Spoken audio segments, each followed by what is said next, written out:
Hello, good morning students. आज का अपना टॉपिक है रिप्रोडक्टिव सिस्टम। तो सबसे पहले हम देखेंगे रिप्रोडक्शन क्या होता है।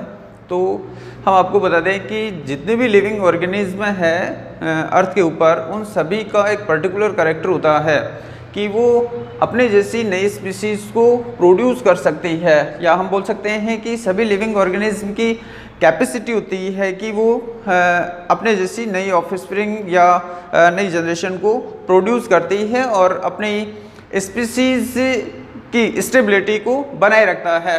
तो यहाँ पर सबसे पहले हम डेफिनेशन देखते हैं। रिप्रोडक्शन की डेफिनेशन है आपके the production of new organism from existing organism of the same species as is known as reproduction. तो यहाँ पर आपने एक वर्ड के ऊपर फोकस किया है। एक्सिस्टिंग ऑर्गेनिज्म का मतलब होता है पूर्ववर्ती या पुरानी जो ऑर्गेनिज्म है वो। तो पुरानी ऑर्गेनिज्म अपने जैसी, सेम काइंड मीन्स अपने जैसी नई ऑर्गेनिज्म को प्रोड्यूस करती है, उसी को हम बोलते हैं रिप्रोडक्शन। रिप्रोडक्शन को हम अदर डेफिनेशन से भी डिफाइन कर सकते हैं। The process of producing young ones, young ones का मतलब होता है जनरेशन या संतान। तो the process of producing young ones of same kind bye organism is called reproduction. एक ऑर्गेनिज्म द्वारा अपने ही जैसी नई जनरेशन को प्रोड्यूस करना क्या हो जाएगा? रिप्रोडक्शन हो जाएगा। अब यहाँ पर एक क्वेश्चन बनता है कि रिप्रोडक्शन की रिक्वायरमेंट क्यों है। तो रिप्रोडक्शन लिविंग ऑर्गेनिज्म को सर्वाइवल करने के लिए एसेंशियल होता है। यहाँ पर इसके अलावा अपनी स्पीसीज को अर्थ के ऊपर मेंटेन करना है तो उसके लिए रिप्रोडक्शन की ही रिक्वायरमेंट होगी, नहीं तो कोई पर्टिकुलर स्पीसीज अर्थ से एक्सटिंक्ट हो जाएगी। तो यहाँ पर हम देखते हैं reproduction is essential for survival of species on the अर्थ।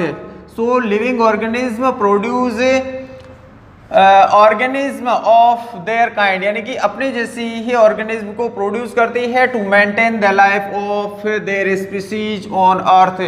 अपनी स्पीसीज को अर्थ के ऊपर मेंटेन करती है, अपनी ऑर्गेनिज्म का जो नंबर है वो बनाए रखती है। सो रिप्रोडक्शन एंश्योर, यहाँ पर देखेंगे reproduction ensure continuity of life on earth, यानी कि रिप्रोडक्शन द्वारा ही किसी स्पीसीज को कंटिन्यू रखा जा सकता है। अगर रिप्रोडक्शन नहीं होगा तो कोई स्पीसीज कंटिन्यू नहीं रह पाएगी। यहाँ पर हमने क्वेश्चन डाला है why reproduction essential for human being. तो स्टूडेंट ये क्वेश्चन आप किसी भी स्पीसीज के लिए ले सकते हैं, ह्यूमन बीइंग का ही कोई जरूरी नहीं है इसमें। तो आंसर एक होगा। तो देखते हैं यहाँ पर reproduction by human being ensure क्या करती है? Ensure that human species will continue to exist on the earth for all the time to कम।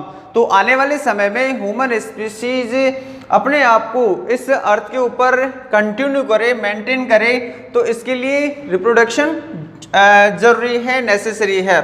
फिर इसके बाद में देखते हैं हम टाइप ऑफ रिप्रोडक्शन।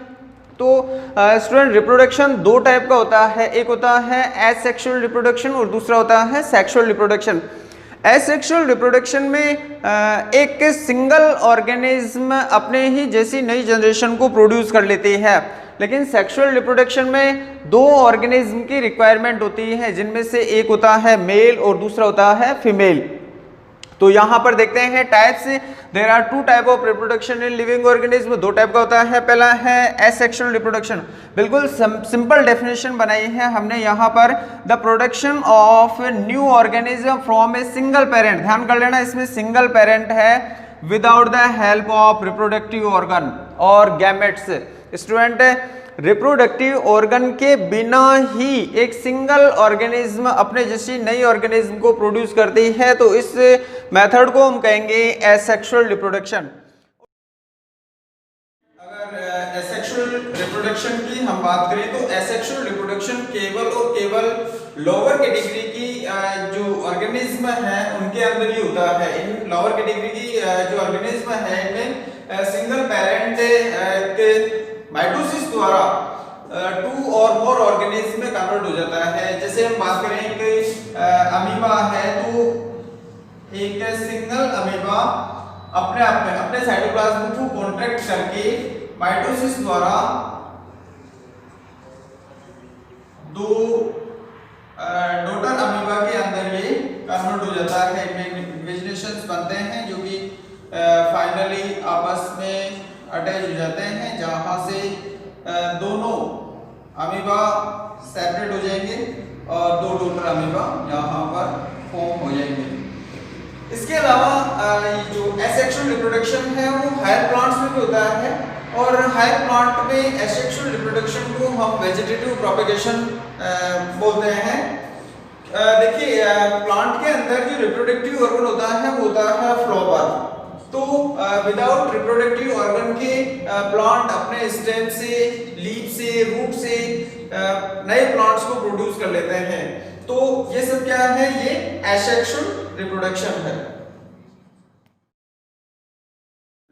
और दूसरा है सेक्सुअल रिप्रोडक्शन। तो इसके अंदर दो ऑर्गेनिज्म होती है और रिप्रोडक्टिव ऑर्गन की हेल्प से नई ऑफस्प्रिंग या नई जनरेशन को प्रोड्यूस किया जाता है। इसमें देखें यहाँ पर the production of new organism from two parent. अब यहाँ पर टू पेरेंट दे रखा है, तो एक होगा मेल और दूसरा होगा female. By making use of their reproductive organ, reproductive organ का यूज होता है इसमें, या हम कह सकते हैं यहाँ पर गैमेट। गैमेट क्या होता है, गैमेट हमारे रिप्रोडक्टिव ऑर्गन के द्वारा प्रोड्यूस एक हैप्लॉइड सेल्स होती है जो कि डिफरेंट या अपोजिट जो गैमेट होते हैं वो फ्यूज करके जायगोट बना लेते हैं, जो कि सभी लिविंग ऑर्गेनिज्म जो कि सेक्सुअल रिप्रोडक्शन करते हैं उनकी प्राइमरी सेल मानी जाती है जायगोट। तो यहाँ पर सेक्सुअल रिप्रोडक्शन में दो ऑर्गेनिज्म रिप्रोडक्टिव ऑर्गन की हेल्प द्वारा एक नई ऑर्गेनिज्म को प्रोड्यूस करती है, इसलिए हम इसको कहते हैं सेक्सुअल रिप्रोडक्शन। यहाँ पर हम डिफरेंस देखते हैं कि सेक्सुअल और एसेक्सुअल में डिफरेंस क्या है। डिफरेंस पूछे भी जाते हैं एग्जाम में, तो यहाँ पर देखते हैं पहला एसेक्सुअल रिप्रोडक्शन। पहला डिफरेंस देखते हैं हम, only one parent is needed to produce new organism, यानी कि इसमें केवल आपको इसमें केवल सिंगल पेरेंट की रिक्वायरमेंट होती है, जबकि सेक्सुअल रिप्रोडक्शन में देखें तो यहाँ पर टू पेरेंट की रिक्वायरमेंट होती है, जिनमें एक मेल होता है और एक फीमेल होता है। दूसरा डिफरेंस देखते हैं, गैमेट, जैसा कि हमने बताया गैमेट रिप्रोडक्टिव ऑर्गन के द्वारा प्रोड्यूस एक हैप्लॉइड सेल्स होती है, तो गैमेट इसके अंदर यूज नहीं होता है, इसके अंदर बनते ही नहीं हैं, जबकि यहाँ पर गैमेट फॉर्मेशन होता है। गैमेट फॉर्मेशन को बोलते हैं गैमेटोजेनेसिस, वो हम आगे डिस्कस करेंगे। फिर थर्ड अगर डिफरेंस देखें तो यहाँ पर नो फर्टिलाइजेशन। स्टूडेंट, फर्टिलाइजेशन का मतलब होता है the fusion of male and female gamete. तो जब यहाँ पर एसेक्सुअल रिप्रोडक्शन में जब गैमेट फॉर्मेशन हो ही नहीं रहा है तो फर्टिलाइजेशन होने के कोई चांसेस नहीं है, फर्टिलाइजेशन नहीं होगा। लेकिन यहाँ पर दोनों मेल और फीमेल के अंदर अलग अलग गैमेट बनते हैं और वो गैमेट आपस में फ्यूजन करते हैं, तो गैमेट का फ्यूजन क्या हो जाएगा, फर्टिलाइजेशन। तो सेक्सुअल रिप्रोडक्शन में फर्टिलाइजेशन होगा।